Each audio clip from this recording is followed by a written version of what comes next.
Moscow, great to see you. Absolutely. We've invested probably $100 million in Turkey over the last 9 years or so. We were very successful with exploration. So after an initial very modest investment, we ended up finding roughly 3 million ounces of gold there, where all the value added is.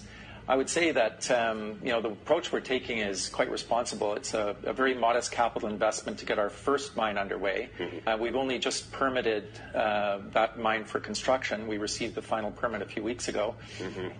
I'd say an important thing to emphasize when you're in the mining business is you have to take a very, very long-term view. We've been there, think about it, since 2009, and we started on our first project in 2010.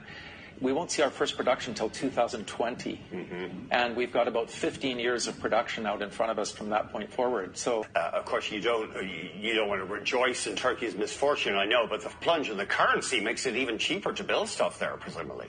True enough. I mean, when we did our feasibility study on Karazli, the first project we're developing, the currency rate we used was 2.9 lira to the dollar. That's going to have a fairly significant impact on our capital spending because something like 65% of our construction costs will be lira denominated. So that does benefit us to some extent. But on the other hand, you've got very, very high inflation. Mm-hmm. And to that extent, over time, that inflation will take some of that gain back. So we would rather see stability rather than volatility.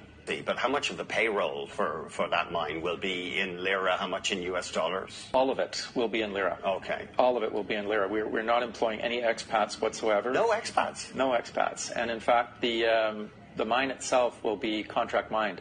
One thing that Turks do extraordinarily well, in fact, they're among the best in the world at, it's excavating and moving rock. You'll find very few countries in the world with their level of expertise and have all their own equipment. They manufacture their own equipment within Turkey.